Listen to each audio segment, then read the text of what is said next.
Assalamu alaikum, peace be upon you. Assalatu wassalamu ala Sayyidina Muhammad wa ala alihi wa sahbihi ajma'een.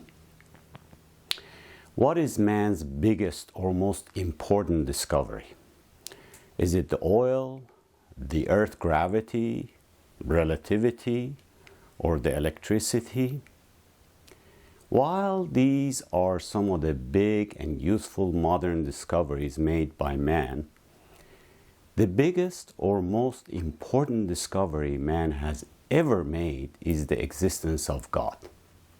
Because knowing God's existence transforms man's life in this world, therefore the next. It has to do with man's state of being in peace, happiness, and tranquility in this world and the next. Whereas things like electricity and automobiles, while being useful and convenient, man can live without as he did in the past.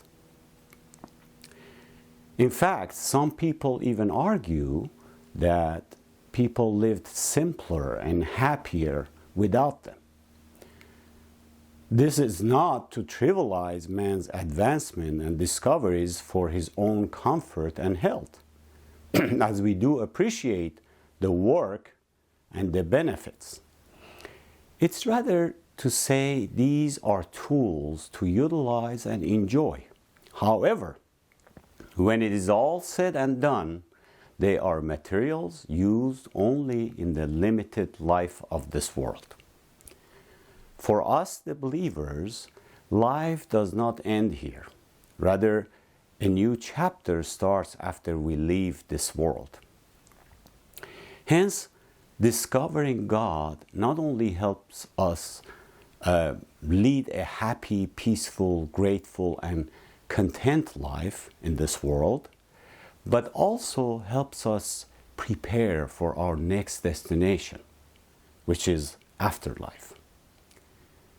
As we believe, we harvest what we sow during this life in hereafter, when we all return to the Creator, as the Quran says, أَفَحَسِبْتُمْ أَنَّمَا خَلَقْنَاكُمْ عَبَثًا وَأَنَّكُمْ إِلَيْنَا لَا تُرْجَعُونَ.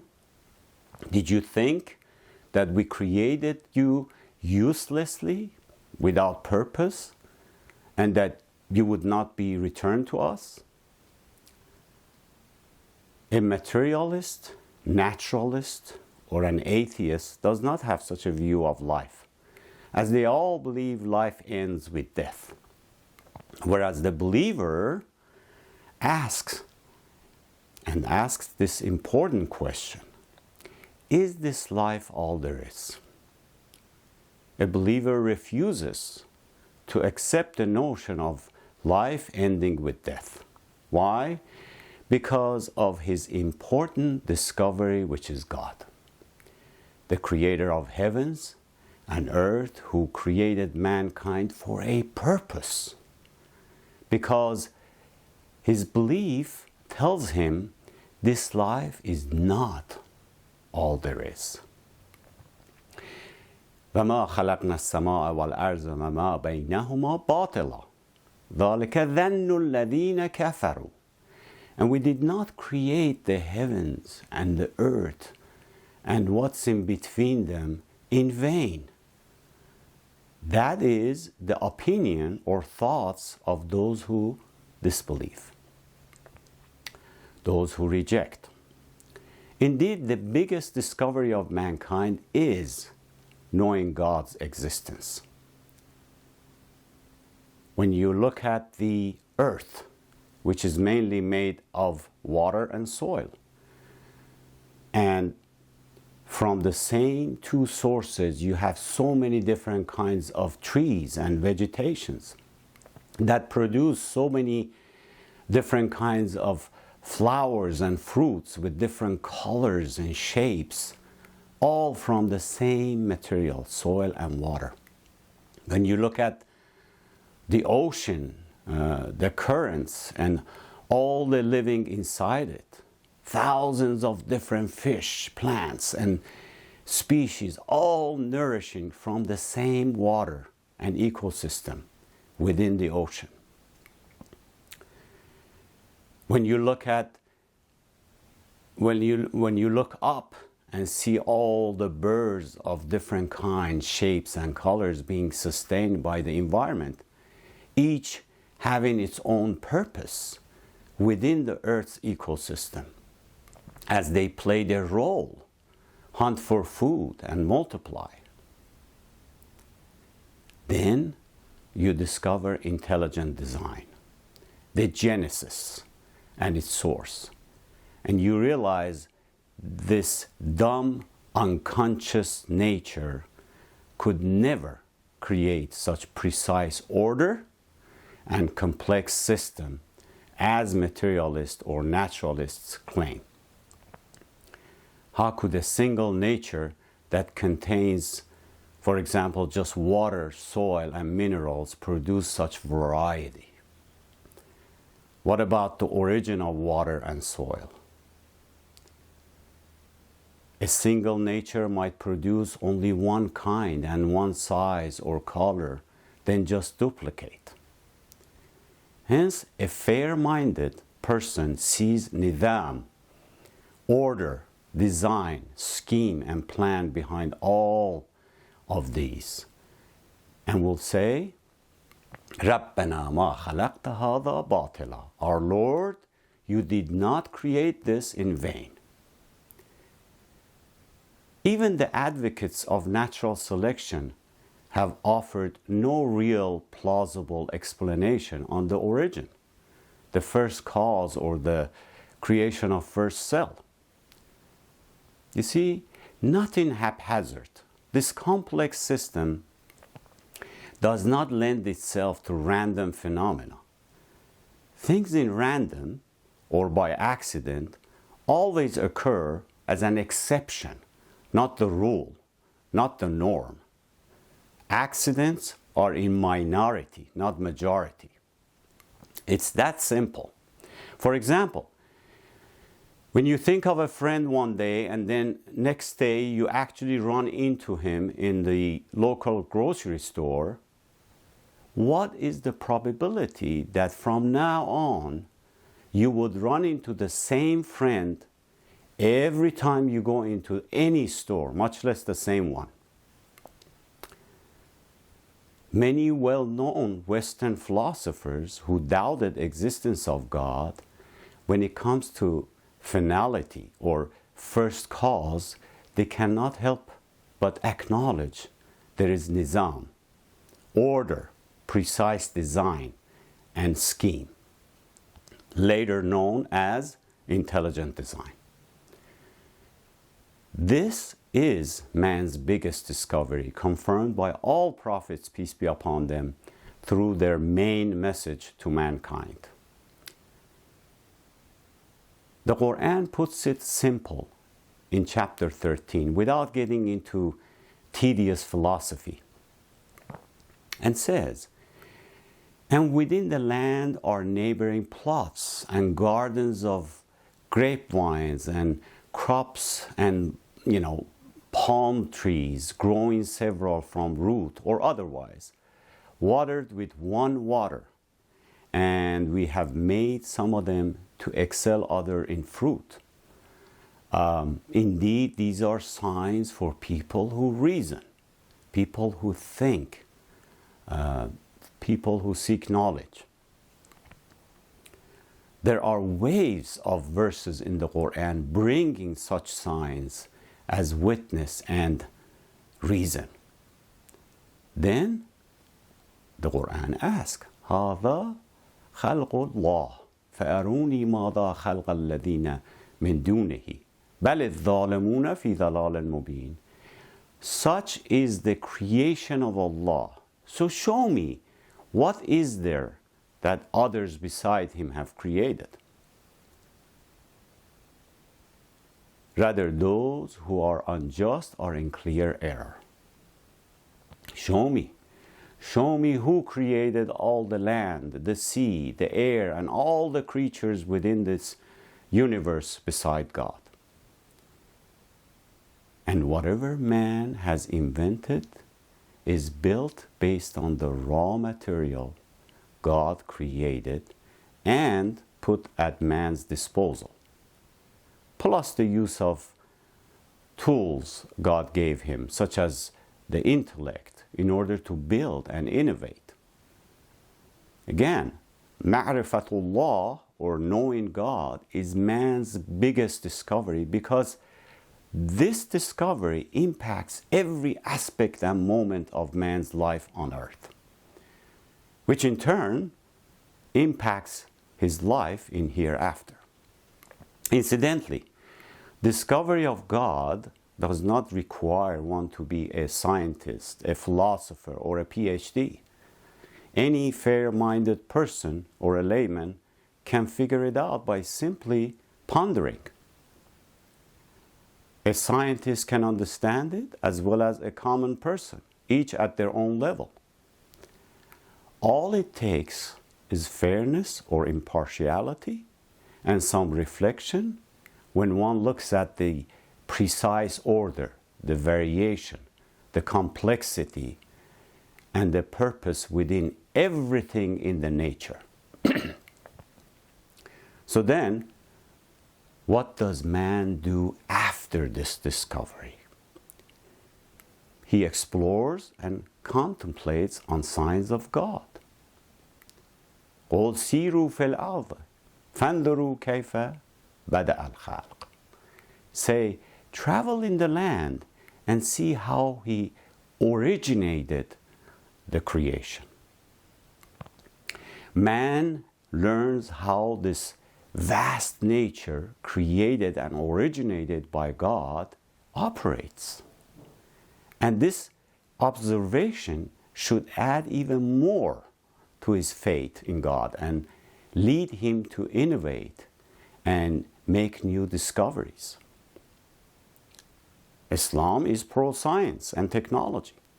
Nothing wrong with building automobiles, planes, structures, fast communication, etc., etc. We don't want to reject them or be ungrateful for man's material discoveries. But at the same time, let's keep in mind their expiration date and the fact these discoveries are of use in this world only. Used in moderation, of course. Now, as the next step, if mankind doesn't stop here and continues his search and reflection, he will realize the main architect, the main creator of all things, cannot be part of the creation and dependent on another being. Hence, he must be omnipresent and unbound by time and space. Therefore, comes to the conclusion that it is God who is all-encompassing and has power over all things. Otherwise, he could not be the creator. When man makes this most important discovery and starts thinking this way, he will start ascending toward a higher state of mind and consciousness. His thoughts are no longer bound by worldly and earthly preoccupations and obsessions. He ascends to a higher world, to a state where he can feel the presence of the main source, the Creator, in his life, and has no problem acknowledging God's existence. Put differently, the more man pays attention to the main source, the true Creator, the more he elevates himself. It's the difference between paying attention to something of excellence and supreme versus paying attention to something inferior or insignificant. Hence, mankind reaches his kamal, peak of perfection, and complete humanity when he turns his attention to the being who is above and beyond everything the Supreme Being, Allah subhanahu wa ta'ala. That said, mankind is not always in the same state of mind. Sometimes he rises and sometimes he falls or declines. That is where the adhkar, remembrance of God, and daily acts of worship like prayers play a major role in keeping man's consciousness of his Creator, take him to a higher level, or at least keep it from declining. So he remains celestial, godly, and spiritual, more than not. And as he dies in this state, according to the Quran, angels greet him with peace and blessing. الذين تتوفاهم الملائكة طيبين يقولون سلام عليكم ادخلوا الجنة بما كنتم تعملون. Those whom the angels cause to die in a good state, say to them, peace be upon you. Enter the paradise for what you did. You know, it's a pity that man should be so preoccupied with this world that misses the potential of being in such high position and the opportunity to enter the everlasting paradise. This is why the acts of worship and remembrance of Allah are supposed to play a big role to keep us from immersing ourselves so much in this world that we forget what our priority, our goal, or main destination is.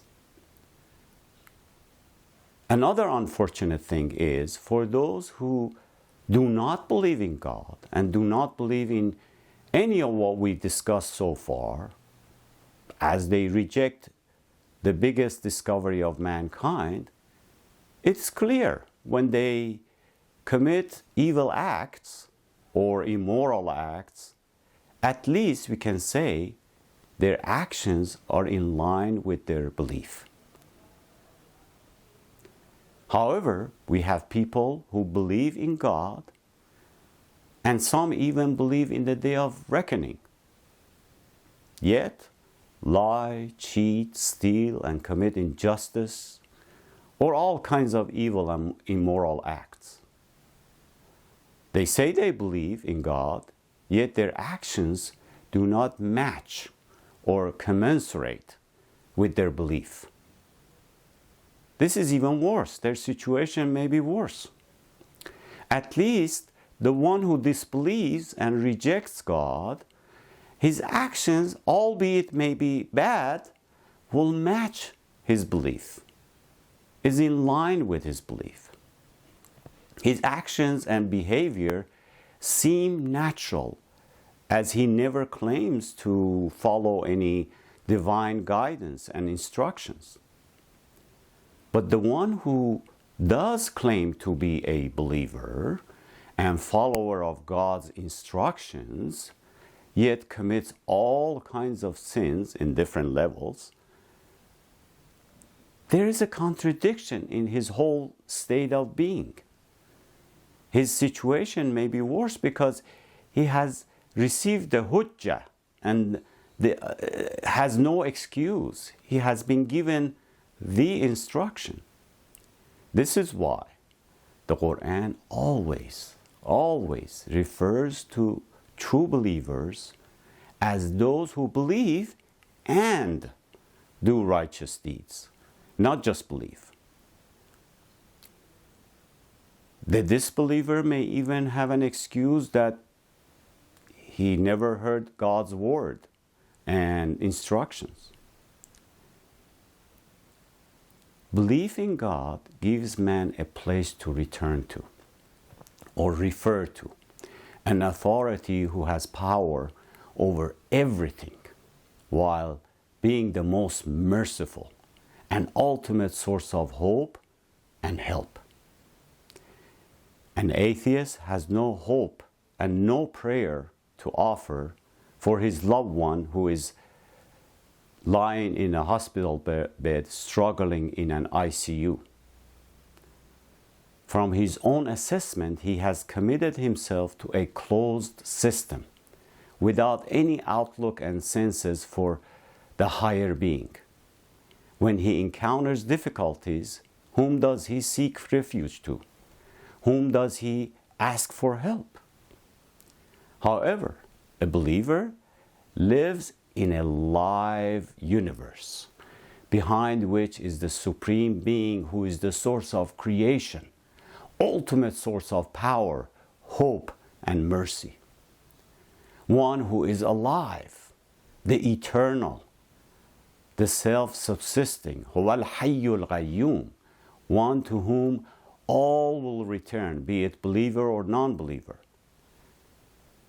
A believer has hope for God's help, mercy, forgiveness, and favors, all of which will make the believer's life easier, happier, more peaceful, and stronger when facing difficulties, while he sees himself as a creation of God with a purpose in life, which is to reach his completion, kamal, and elevate himself to a higher stature, not to be like a worm who gets stepped on and squashed under the footsteps of time.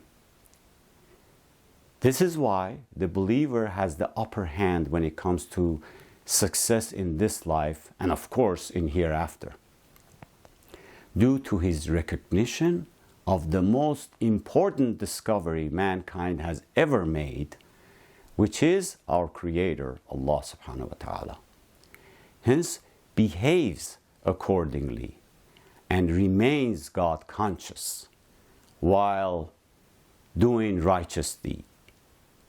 ذلكم يوعظ به من كان يؤمن بالله واليوم الآخر ومن يتق الله يجعل له مخرجا. Whoever believes in Allah and the last day is exhorted to this, and whoever keeps his duty to Allah is God conscious, Allah will appoint a way out for him. Allah will provide a way out for him when difficulties afflict him. We thank Allah for giving us the honor and privilege to get to know Him. We ask Allah to guide us and clear our hearts and minds from any doubts. Wassalamu alaikum.